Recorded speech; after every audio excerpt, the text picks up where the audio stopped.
everybody. Happy 420. You hanging with me today? Chilling. Smoking on some top shelf. Tangy.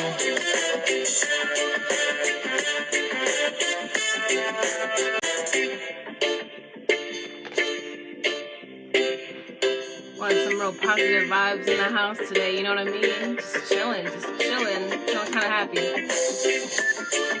Hey! What's up, Jay? How you doing? Oh my gosh, I'm doing so well. I gotta go, man. All right, so look. What you doing? We came to the casino. Hey, there We're we here go. at Clearwater.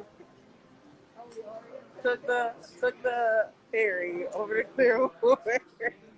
Girl, trying to have a good time. I'm not gonna lie, like I was so ready to like talk with you and smoke with you, and we just like hit. And for like all reasons, I was like, "Oh shit, what time is it?" When I looked, it's 420. You know what I mean?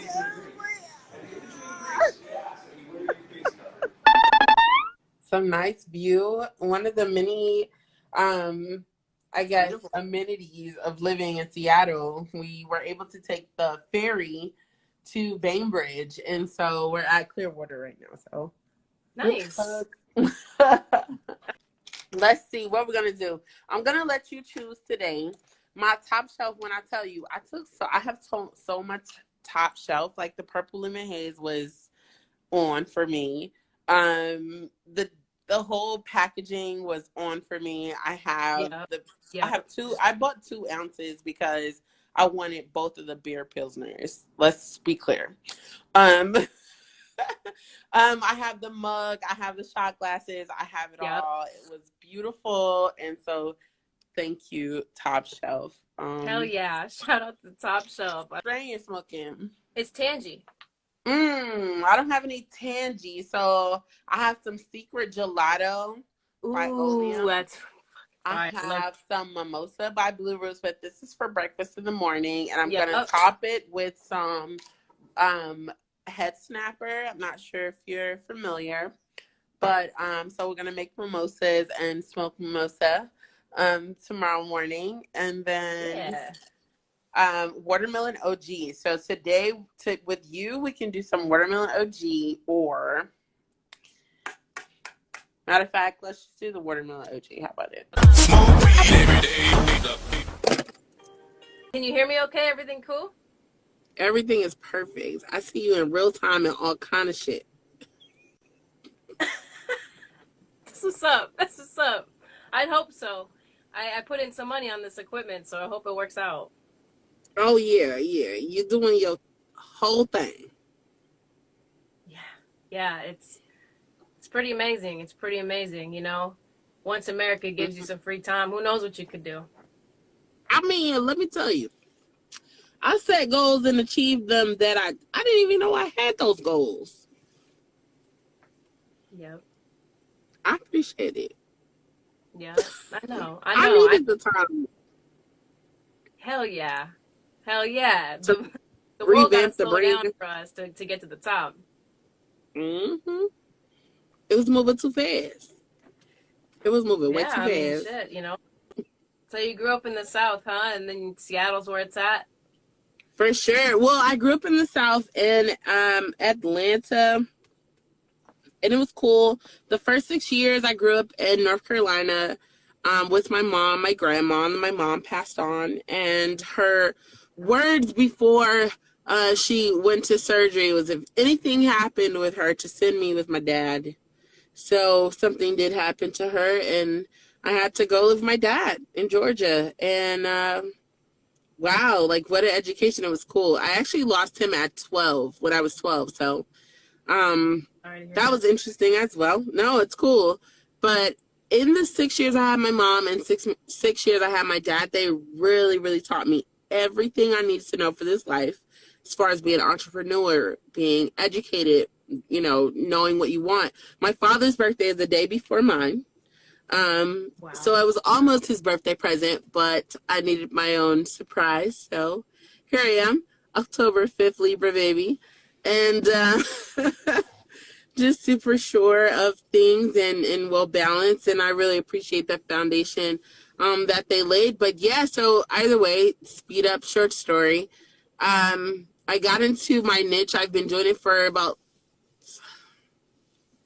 the time 12, maybe 14 years. And I got on with a great brand, and I was able to get promoted really quick, maybe within 3 months of that brand, and just move around the country and train teams and train people and, build brand awareness and just kind of become part of different communities. I was able to see life in Chicago, live right downtown in Magnificent Mile, and, Connecticut. I was, there in New York every weekend, in Georgia and Florida. And, I've been to Seattle twice. And this last time that I came, I was like, it's making really clear sense to me that I don't need to have a place anywhere in particular uh, to work. It was 100% travel. So I was able to just kind of uproot my things in the South and plant here in the West Coast and say, this is where I would like to raise a family. This is where I would like to succeed and, see something go forward.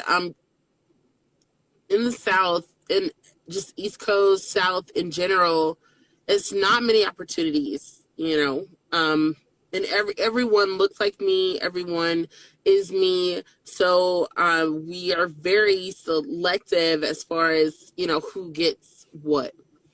And so I realized by moving, to a different city or being part of a bigger brand or having a, more sense of my career, what I enjoy, what I want to do, I was able to just kind of uproot and really just go at it, see some different cities, see, what opportunity looks like, what other communities offer, what they don't. What they value. So it's been an interesting journey, and I'm happy that I landed here in Seattle because that's where, of course, my honey is. But the craziest thing about that, right? She's from Decatur, Georgia, which is about 15 to 20 minutes away from, from the city from where I'm from. Wow. So leave it to me, huh? I said, wow, what a coincidence. Right. So leave it to me to come across the country to find someone from down the street. But it was really cool. It was amazing. For sure. That's cool. That's cool. Well, I really enjoyed hearing that. Like, it's cool to know that you were so brave after everything that could have happened, would happen, did happen, that you're, traveling around to see that kind of experience. Like, that's different. You know what I mean? Like, a lot of people look at it, and I know that a lot of people look at it a certain way because I moved here on my own, me and my cat. And everywhere I worked at, everywhere I hung out, they were like, oh, like, why are you here? And this and this and that. And I was like, I came out on my own. You know what I mean? And this is the first state I've ever moved out from where I lived. And I did it on my own and after hardship and everything. And it just seemed to me like the best plan to just invest in myself. Exactly. And so, I do know from experience that everybody looks at that and is like, whoa, you know what I mean? Like, even, and it wows me as well, but it also brings more, it makes me feel more you did that. You know what I mean? Yeah. It's very hard for us queer women. So it's hard. We definitely have to be impactful. And you gotta kind of dabble and do a little bit of everything and get your hands dirty to succeed in life because, people look at you a certain way and they're just like, no, I judge you. And it's like, okay. and then you still have those people who think you only can be good in one thing. It's okay to have multiple passions. It's okay to love different things, love more things, to be interested in more things. I welcome people to be multitaskers. It's a very hard job. Oh, yeah. But it's definitely something you have to commit to, and you just have to notice, like, this is what's in me, and I'm going to go for it, Sometimes, even if it feels like it's failing or it's not doing what it's supposed to, it's just kind of like it's going to get worse before it gets better.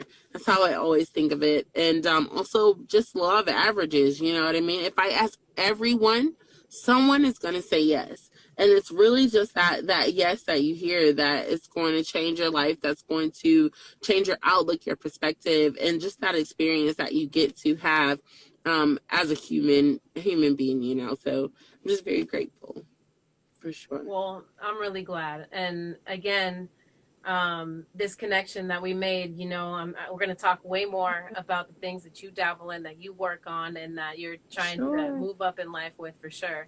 We're going to keep this Yeah. connection going. A lot of opportunity here. And Jerica, I'm so happy to have met you. Yes.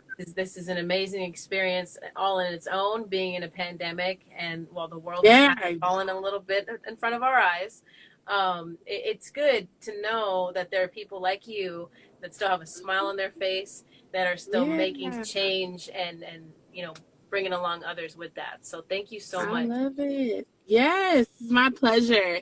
And I can't wait to speak to you again. Thank you for everyone that came by, just kind of listened out, and, you know, hope to see you all soon. Come see me.